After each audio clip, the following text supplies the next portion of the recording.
This week on Inside Boulder News, a Kennedy visits Boulder to speak on environmental policy, Council discusses making Nablus a sister city, and a dog ordinance change combats the spread of rabies. Welcome to Inside Boulder News. I'm Natalie Wood. A gathering of local and national sustainability leaders met in downtown Boulder Wednesday to talk about everything from sustainable business practices to climate change. Robert F. Kennedy Jr. gave the keynote presentation to benefit the Center for Resource Conservation, a Boulder-based nonprofit. Good environmental policy is identical to good economic policy if we want to measure our economy, and this is how we ought to be measuring it, based upon how it produces jobs and the dignity of jobs over the generations and how it preserves the value of the assets of our community.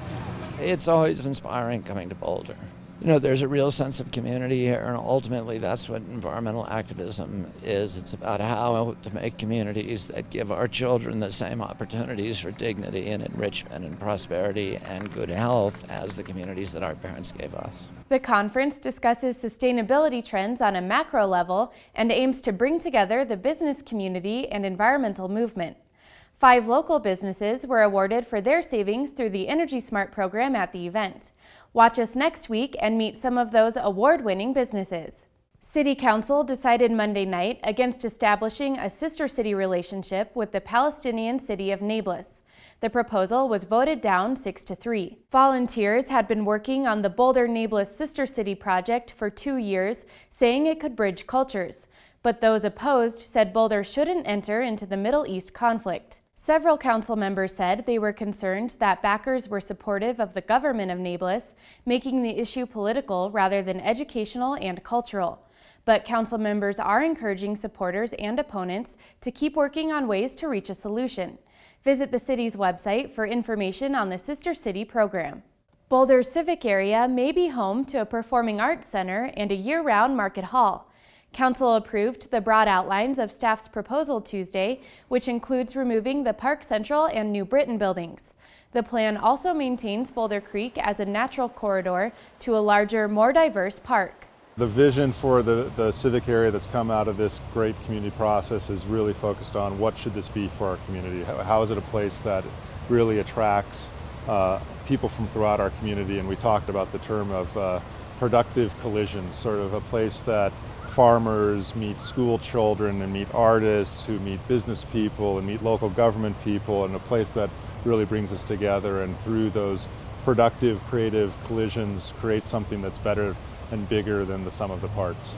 We're approaching the end of the beginning, which now will launch us into a lot more detailed planning work. The city will hold another open house on July 11th and present a final plan to council in the fall. Dog owners will want to raise their ears for this one. Council passed a new dog ordinance last week, calling for dogs living within the city limits to be licensed every year instead of every 3 years. The new ordinance aims to help stop the spread of rabies in our area. Hi, Love. Boulder animal control officers are on a mission to help keep local pets safe and well. The majority of our job is education. We want to set people up to be successful dog guardians or animal guardians in the city of Boulder. And if we can inform you, educate you, provide you resource, that's what we're here to do. Owners play a big role in the health of their pet.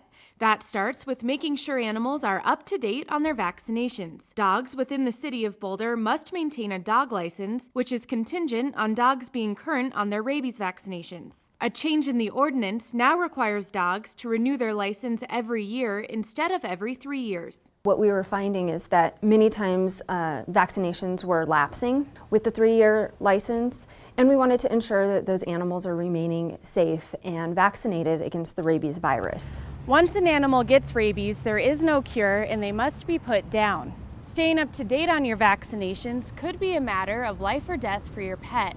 The change in licensing will help prevent a lapse in vaccinations. Dogs are no longer the only pets required to get the vaccination. Health officials for years have actually included ferrets, cats, and dogs requiring to be rabies vaccinated.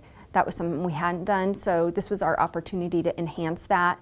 And now there is a requirement for ferrets, cats, and dogs all over the age of 4 months have to be rabies vaccinated. Other changes to Boulder's dog ordinance include mandating that dogs confined or tethered must have water at all times. And now, animal control officers are no longer required to issue a warning before ticketing owners for pet nuisance violations.